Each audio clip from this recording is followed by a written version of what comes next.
The whips are probably the worst weapon class in the entire game. They pretty much do everything poorly except for like having some decent range, and their stagger potential is not that bad. Like every single one of their light attacks can stagger enemies like knights and omens. But everything else about the whips pretty much just suck. These weapons can get like less damage than a straight sword, but their movesets are slower than a great hammer. So obviously their DPS is just horrendous, one of the worst in the entire game. Even power stance doesn't make a single difference because they have such long animations. I know people always point towards like the jumping attack type of build, but these jumping attacks literally have some of the worst motion values in the entire game. I think the only weapons that actually get less damage with the jumping attack will be things like perfume bottles and throwing daggers. These weapons also get some of the worst stance damage in the entire game too. Like their light attacks get 5 stance damage, which is like literally less than a fist weapon or a straight sword. Their charged heavy attacks only gets 18 stance damage, which is literally worse than a dagger. Like, how does this weapon get worse stance damage than a dagger? I will never understand. But it honestly doesn't even matter anyway, because even if you manage to get a stance break with this weapon, you can't even get a critical attack either. But to just keep going down the list, they probably get some of the worst weapon skill options too. Every single Ash War they have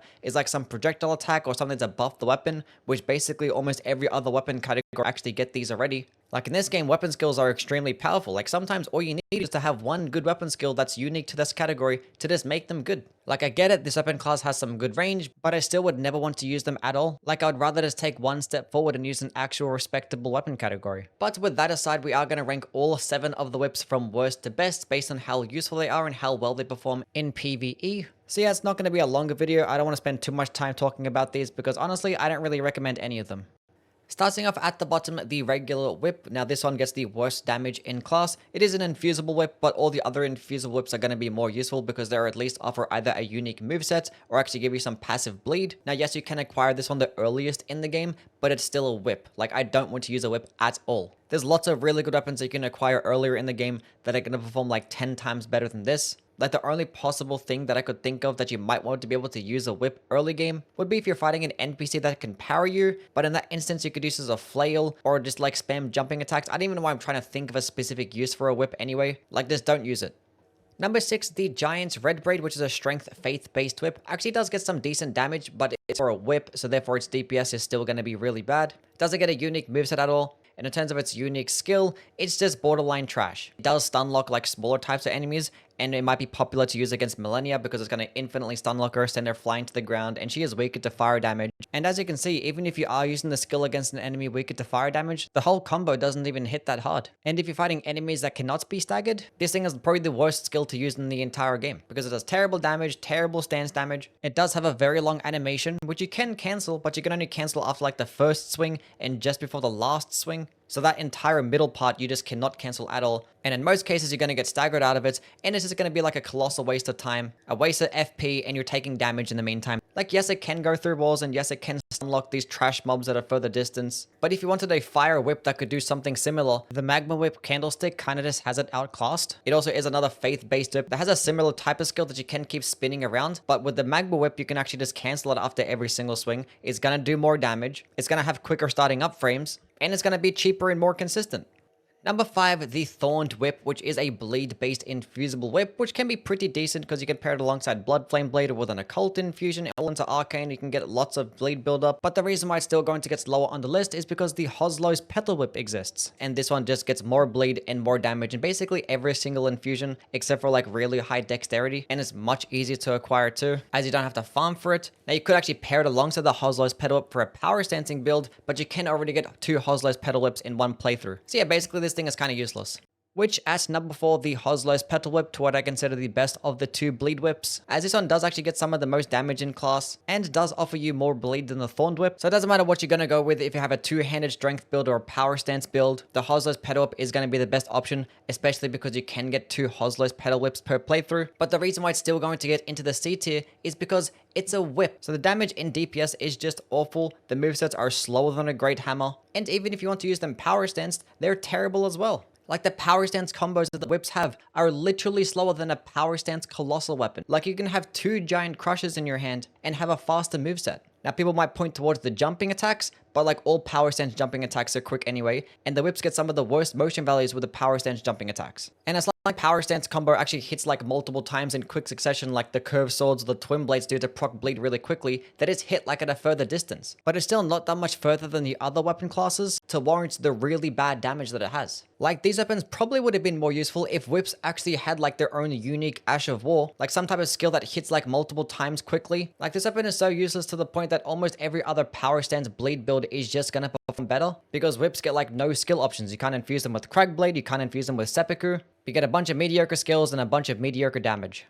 Number 3, the Tooth Whip, which is the lone DLC weapon in this game, and I'm just gonna get it out of the way. The unique skill of this weapon should have been the Ash of War that you could equip onto all whips, because whips don't have an Ash of War that actually hit with the weapon directly, so they deserve to have their own one, and this was supposed to be it, because this skill is directly from Dark Souls 3. Like, the whip's default skills in that game was this exact skill. And instead of bringing it back as an Ash of War, they decided to put it on like a unique weapon. So now this skill is just stuck on this basic generic dexterity whip that does get some okay damage, but it's still not going to be more than some of the other whips. And the fact that it can't be infused means that you can't really pair it alongside bleed. Now this thing actually does have passive poison buildup, and thankfully it is deadly poison, which is better than regular poison, but it's still not going to be as good as bleed is. And especially because there is no arcane scaling, so the poison buildup is still going to take a while to proc. Like, I don't really know why they have something against like damage over time builds, because like things like poison, scarlet rot, or black flame, I feel like they should have been given a lot more love. But in terms of the skill that it does have in painful strike, it actually is really good. It's mainly going to be used against like smaller enemies that can be staggered, because it is just going to infinitely stun lock them. It only consumes 15 FP. You can just spam it over and over again, has a quick animation. It's not going to do the most amazing damage because it is a whip, so when you're fighting these enemies that cannot be staggered, I probably wouldn't recommend using it. The skill also does debuff enemies to make the stamina recovery speed a lot less, but that's just for PvP, so in PvE it's basically useless. But yeah, if this skill was just an Ash of War that I could put onto something like the HOSLOW'S PETAL whip, we might actually have a pretty decent build going on. But yeah, unfortunately, the whips is just filled with nothing but missed opportunities.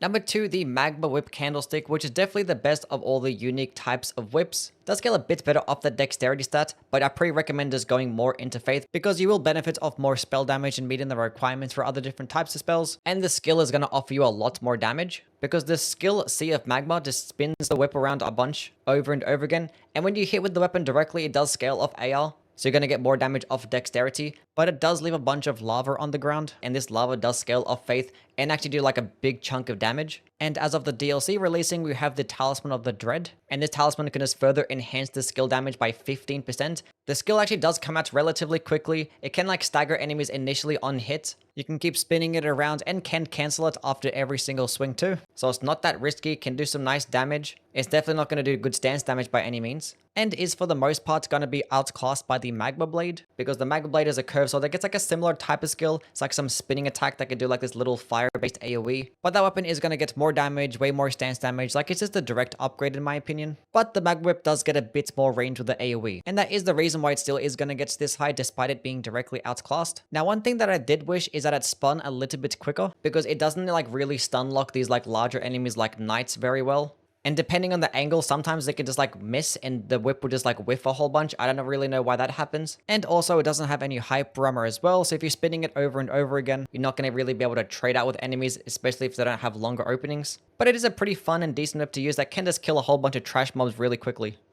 Number 1, the URUMI, which is probably the only whip that I really consider worth using. This is another infusible whip that does scale best off dexterity. Actually, in fact, gets an S scaling in dexterity. So if you actually wanted to use certain types of skills that scaled off this stat, the URUMI might be the best pairing for them if you just wanted to maximize damage. Now, the URUMI also does get slashing damage compared to all of the other whips getting striking damage, which there are a lot more enemies that are weaker to slashing damage, but there probably are a lot more that are resist to slashing damage too. But thankfully, this whip also gets access to another damage type in piercing damage, because the charged heavy attack does result in a nice poke, which this poking attack fully extends the weapon, so it does result in like the most amount of range that all the whips have. And the heavy attack does hit twice, so it can result in the most amount of damage, and it is going to do piercing damage too. Now, unfortunately, it still is going to have the AR of a regular whip, so with like other different types of charged heavy attack builds, they're probably just going to perform better in terms of damage, but the range is actually really good. And if you paired alongside buffs like Royal Knot Resolve, you can actually get amazing damage. Now, unfortunately for the whips, you can't really infuse them with things like Cragblade, and the charged heavy attacks might have a little bit of a longer animation, so when you're fighting enemies that don't really give you long openings, you're probably stuck using the light attacks, and the light attacks are just not good at all. So it is a really good and fun weapon worth using, but unfortunately it suffers from being a whip. Okay, that is the video now done. Thank God, don't want to talk about the whips ever again in my life. But in terms of the next video, it might end up being the claws or the fists. I'm not really too sure which one to do next. I might just do the claws because it's only a little bit, just get them out of the way. Because with the fist weapons, I kind of want to do a bit more playthroughs with some of them. Which if you haven't already, definitely do follow me on Twitch. Because like every single day I do a bunch of these challenge runs. With every single one of these weapons, whether I do like a charged heavy attack run or an Asher Wall run. So if that does interest you, definitely do pop by. And yeah, catch you guys around. See ya.